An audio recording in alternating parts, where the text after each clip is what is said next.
Part 1, Building it. Make town safe and the wilds wild. Having the town be physically secure, walled or in some cases protected by natural features like rivers or mountains, is very useful for making a sharp town equals safe/wilderness equals danger distinction. Draconian law enforcement inside town, coupled with zero enforcement in the wilds outside town, also helps. Once you are outside the town, you are on your own. Keep NPC adventurers rare or even better non-existent. It's up to the players to explore the wilderness, not NPCs. As soon as you have NPCs going on adventures of their own, you move the focus away from player-initiated action. NPC adventurers also makes it harder to explain why interesting things weren't already discovered. Players love being the first to find the Horn Tower or the Abbot's Study. Keep this in mind when you devise the background for your region. Is it a newly opened frontier? Or is adventuring just something no one in their right mind does in this world? The West Marches premise. Build dungeons with treasure rooms, locked rooms, pockets of danger. A solid party may be able to wipe out the primary critters in a dungeon, but there should always be spots that are a lot harder to clear. On those rare occasions when a group does manage to clear a dungeon or crack a treasure room, they will stand on the tables in the tavern and cheer, not in some small part to brag to the other players who weren't on that sortie. Part 2, Running it. Appear passive. The world may be active, but you the GM should appear to be passive. You're not killing the party, the dire wolf is. It's not you, it's the world. Encourage the players to take action, but leave the choices up to them. Rolling dice in the open helps a lot. The sandbox game really demands that you remain neutral about what the players do. It's their decisions that will get them killed or grant them fame and victory, not yours. That's the whole idea. Provide an easy lead to get new players started. Once players are out exploring, each new discovery motivates them to search more, but how do you get them started? Every time I introduced a batch of new players, I gave them a very basic treasure map that vaguely pointed to somewhere in the West Marches and then let them go look for it. Whether it was the dwarven treasure beyond Bering or the gold buried beneath the red willow, a no-brainer. Go look for treasure here. Clue gets the players out of town and looking around. Of course, once the players are in the wilds, they may find that getting to that treasure is much harder than it looks. The adventure is in the wilderness, not the town. As per the discussion of NPCs above, be careful not to change the focus to urban adventure instead of exploration. You can have as many NPCs as you want in town, but remember, it's not about them. Once players start talking to town NPCs, they will have a perverse desire to stay in town and look for adventure there. Town game was a dirty word in West Marches. Town is not a source of info. You find things by exploring, not sitting in town. Someone who explores should know more about what is out there than someone in town. Let the players take over. Don't write game summaries, don't clean up the shared map. You want the players to do all those things. If you do it, you'll just train them not to. Competition is what it's all about. Fair rewards, scarcity, bragging rights, these are the things that push the game higher. You could have a solo West Marches game with just one group doing all the exploring, and it would probably be a fun and pleasant affair, but it's nothing compared to the frenzy you'll see when players know other players are out there finding secrets and taking treasure that they could be getting, if only they got their butts out of the tavern. Is this why I get a kick out of running Agon? It's true, I'm a cruel GM. Fear the social monster. This is the big granddaddy, or all warnings, even more so than many games. West Marches is a social beast. In normal games, players have an established place in the group. They know they are supposed to show up every Tuesday to play. They don't have to think about that or worry about whether they belong in the group.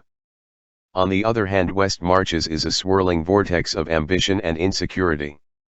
How come no one replied when I tried to get a group together last week? Why didn't anybody invite me to raid the Ogre Cave? And so on ad infinitum. The thrilling success or catastrophic failure of your West Marches game will largely hinge on the confidence or insecurity of your player pool. Buckle up. Recycling. Running frequent on-demand games is a lot of work, but because the campaign was set in a fixed region, there were ways I could maximize the reusability of some material I prepared.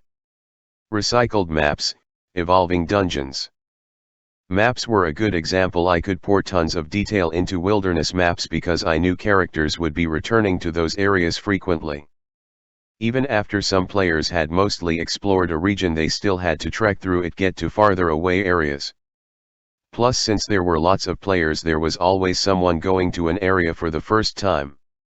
Lots of return on investment. Compare that to a normal game where the players might stroll through a region once and never look back.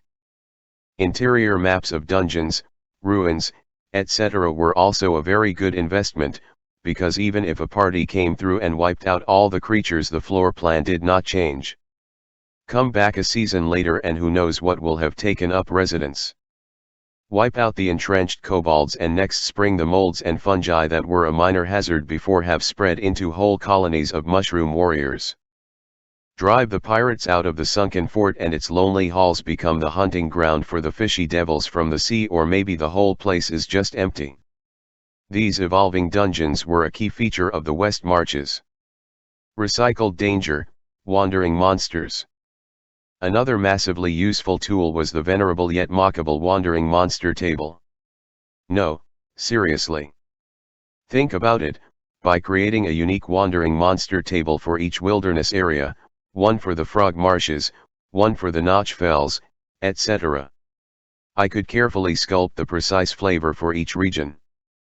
It made me think very carefully about what each area was like, what critters lived there, and what kind of terrain hazards made sense, anything from bogs to rock slides to exposure to marsh fever. They were effectively the definition for each territory. Most tables also had one or more results that told you to roll on the table for an adjacent region instead. If you're in Minall Valley, you might run afoul of a goblin hunting party that came over the pass from Cradlewood. The odds were weighted based on how likely creatures were to wander between the regions. For all encounters there was also a chance of getting 2 results instead of 1, roll twice and come up with a situation combining the 2. It might be a bear trapped in quicksand, or a bear that comes across you while you're trapped in quicksand. Combining 2 wandering monsters results is surefire way to come up with an interesting encounter. Just having these detailed wandering monster tables at my fingertips meant I was always ready when players decided to do a little light exploring. These tables got used over and over and over again. Players never saw these wandering monster tables, but they got to know the land very, very well. They knew that camping on the battle moors was begging for trouble, particularly near the full moon. They knew that it was wise to live and let live in the Golden Hills, and they knew to keep an ear out for goblin horns in Cradlewood.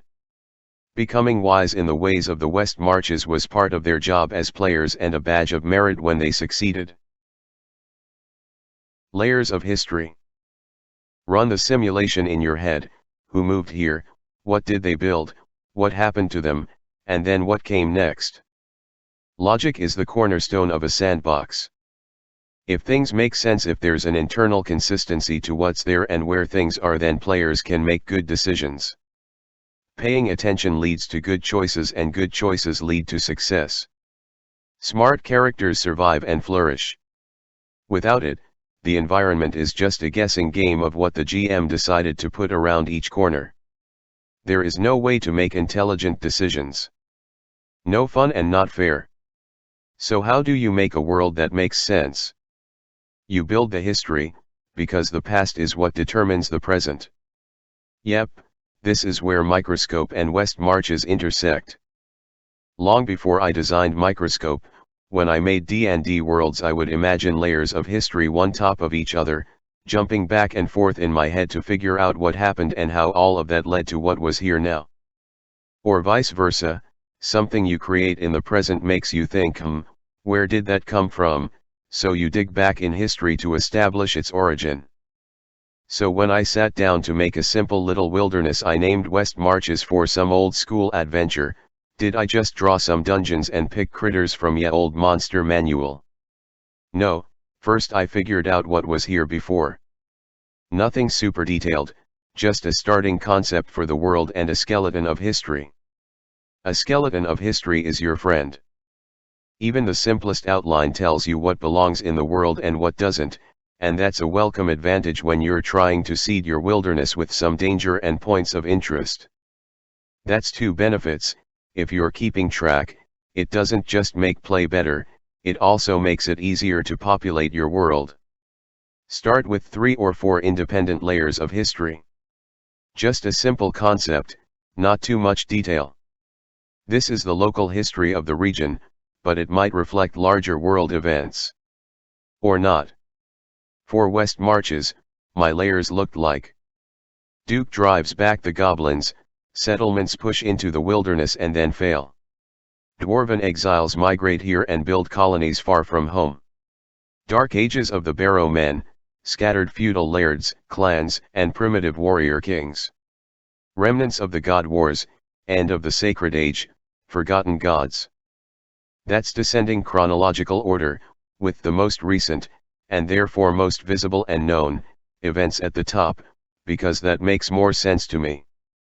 Farther down the list are things buried in the past, dwindling into myth and legend. The ruins from those elder days are the most worn down and picked over, while the remnants from the top are the most recent and fresh. Each layer is completely independent and pretty far apart. The Barrow Men kings were moldering bones in their mounds by the time the outcast dwarves of Black River came looking for hills to hew into new homes. Most importantly, for my plans for the West Marches, each of those layers of history left its imprint, but was also largely wiped away, letting the region revert almost entirely to wilderness by the time another period started. More stuff happens in between those layers, but these are the big bookmarks, the key phases of the past that shaped this region. Armed with just those very simple ideas, I can draw inspiration for what to put on the map, and I know why things are the way they are. Now when I'm fleshing out the rotting oaks and I feel like an empty area needs some kind of interesting landmark, I can say to myself, the settlers would not have gotten this far from Minall Valley, but the dwarves would have come through here when they built their second hall in the Lonely Hills. So a dwarven marker stone or an isolated tomb of someone who died along the way would make sense. Boom, problem solved. I could even have multiple layers of history built one upon the other in a single location. I know there are goblins in Cradlewood because they are the remnants that were pushed back by the Duke's armies decades ago. The kings of the Barrow Men were here before, so the goblin lair could be an old ruined keep they found and infested.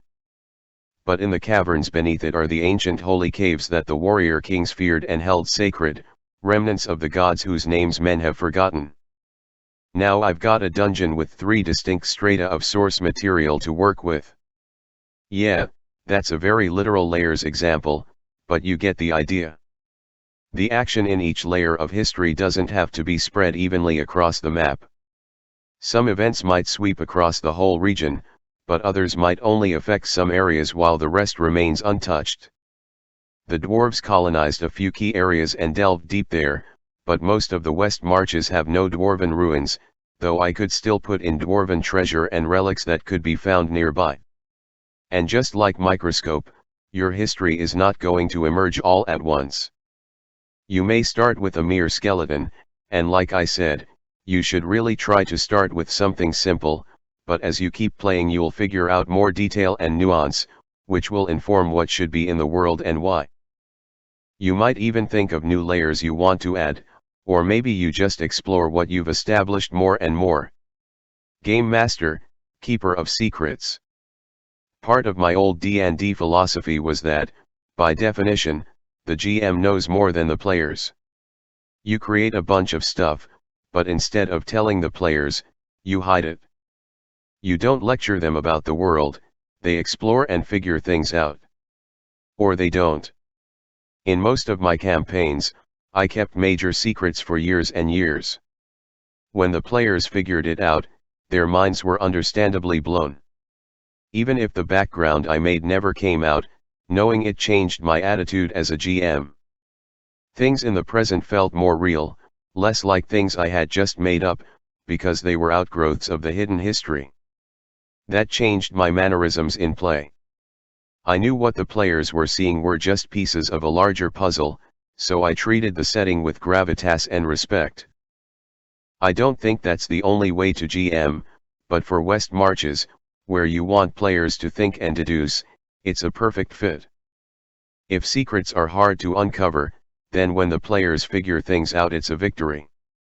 They can be proud of their success just like winning a fight. So all these layers of history you've made, don't tell the players about them. Don't even want them to find out. Which is a very appropriate attitude for all West Marches GMing, whereas the GM you really should not really want anything.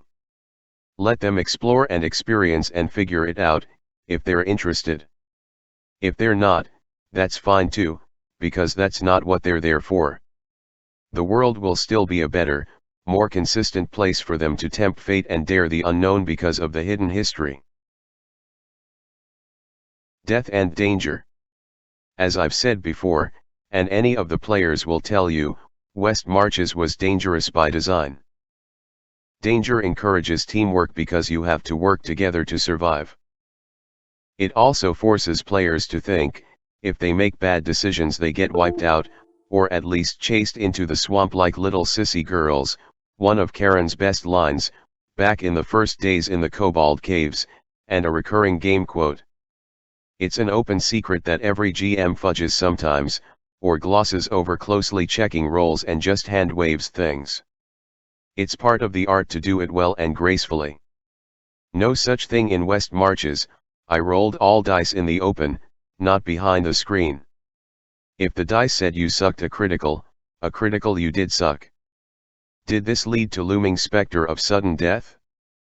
Yes, but having strong and fairly unyielding consequences combined with a consistent, logical environment meant the players really could make intelligent decisions that determined their fate. They really did hold their own lives in their hands. Of course, for that to work, the sandbox had to be built with internal logic and consistency that the players could decipher. Danger gradients, paths of exploration. West Marches was intended to be a campaign environment, where characters would start at low level, first actually, and then push farther and farther out into the wilds as they advanced. When I was creating the game map, I marked each region with a specific encounter level, L, to gauge the kind of threats that were normal there. The logical pattern was a rising gradient of danger. The farther you get from the safety of town, the more dangerous the land became. In most cases there were no steep changes in encounter level as you moved from region to region. If you were in an L3 area, an adjacent region would probably be L4 or 5 at most. This makes good gameplay, but also matches game world logic. The goblins in the mountains don't magically stay on their side of the fence, some wander into Cradlewood, the adjacent region, and some even go as far as the Battle Moors, the region beyond that. Distance was generally walking distance, not as the steerage flies, so the far side of a mountain range might be quite a bit more dangerous since it was effectively farther from town.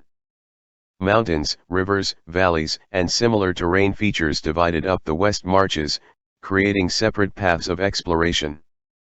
Players were free to jump around and explore wherever they liked, but there was a tendency to return to previously explored areas just to see what the next region out looked like. So if a party started exploring west into Willwood, they would probably push into the Frog Marshes, then the Dwarven Caves, then the Notch Fells, each region harder than the last. But if they explored north into the moors, they would push into Cradlewood, Ghostwood, then the Goblin's Teeth, and so on. Each region also held tidbits that revealed details about the farther regions. By the time you reach the ruins in Harborwood, you've hit lots of clues pointing at their druidic origins.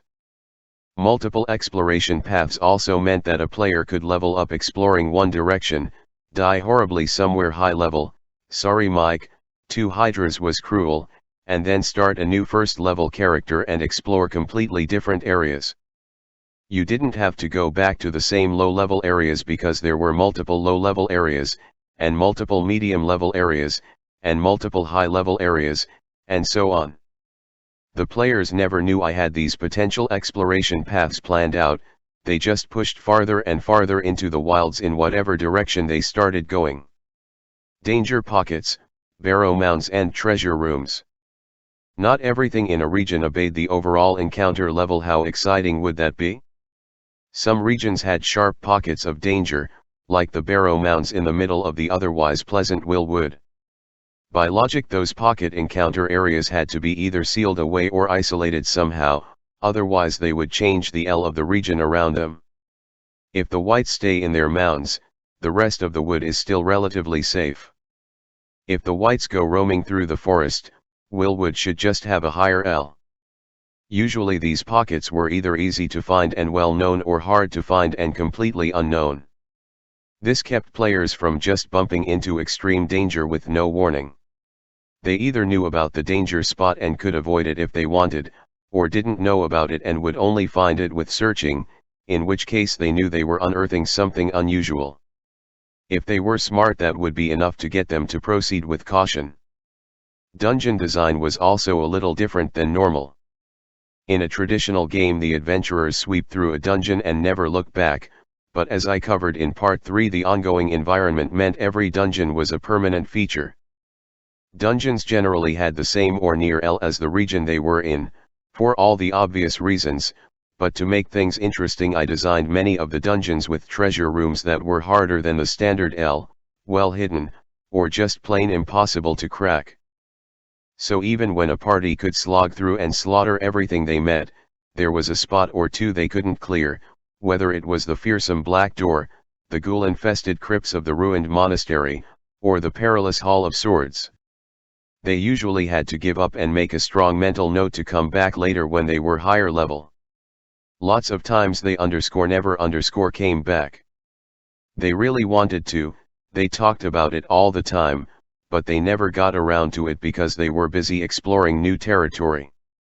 Rather than being frustrating, each new incomplete seemed to make players even more interested in the game world. Was there actually good treasure in the treasure rooms? Yes, really good treasure.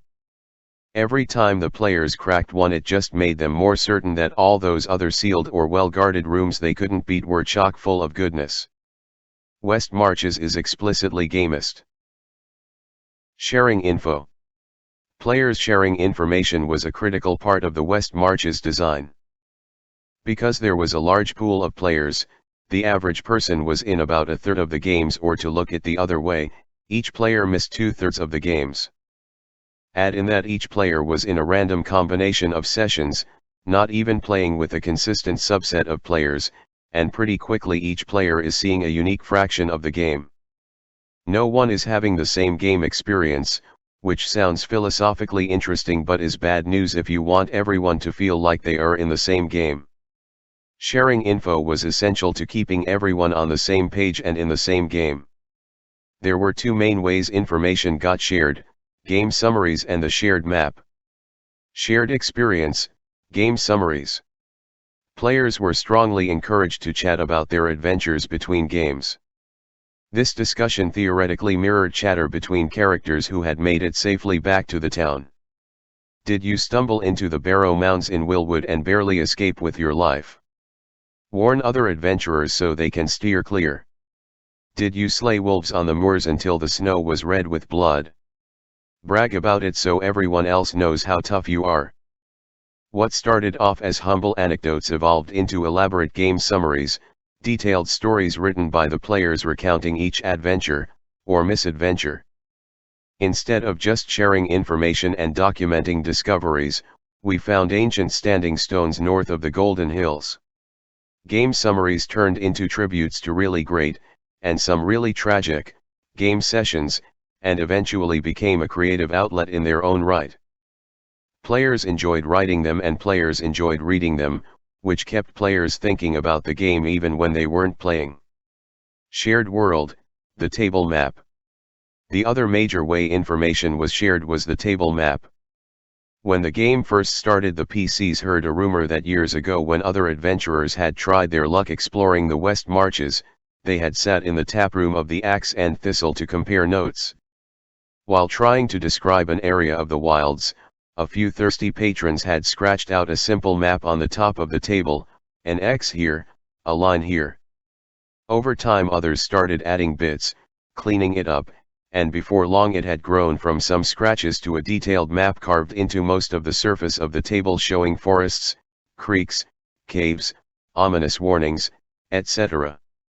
Where was that table now? Gone, but no one was sure where. Maybe carried off as a souvenir, smashed in a brawl and used for kindling, or perhaps just thrown out after it was too scratched to rest a drink flatly. On hearing this story the PCs immediately decided to revive the tradition, just as I hoped they would, and started to carve their own crude map on a large table in the taproom of the Axe and Thistle. As the campaign went on all the PCs would gather around it, quaff an ale, and plan adventures. In the real world it was a single sheet of graph paper with the town and the neighboring areas drawn in pretty well, and then about 4 or 5 more pieces of graph paper taped on haphazardly whenever someone wandered off the edge or explored just a little bit farther. Because the map was in a public place and any PC could get to it, I brought it to every game session for the PCs to add to or edit and kept a reasonably up-to-date scanned copy on the web for reference between games. In the end maybe half a dozen different players had put their hand to it. Was the table map accurate? Not really, but having a common reference point, a shared sense of what they thought the region looked like kept everyone feeling like they were playing in the same world. An intentional side effect of both game summaries and the shared map was that they whetted people's appetite to play. When people heard about other players finding the abbot's study in a hidden room of the ruined monastery, or saw on the map that someone else had explored beyond Centaur Grove, it made them want to get out there and play too. Soon they were scheduling their own game sessions. Like other aspects of West Marches, it was a careful allowance of competitiveness and even jealously to encourage more gaming. It was also important to me as a GM that players share knowledge because otherwise I knew that no one would put the pieces together. Remember how I said there was no plot? There wasn't. But there was history and interconnected details. Tidbits found in one place could shed light elsewhere. Instead of just being interesting detail, these clues lead to concrete discoveries if you paid attention. If you deciphered the runes in the depths of the dwarven mines, you could learn that the exiles established another hidden fortress in the valleys to the north. Now go look for it. Or maybe you'll learn how to get past the black door or figure out what a treasure beyond bearing actually is. Put together the small clues hidden all across the map and you can uncover the big scores, the secret bonus levels.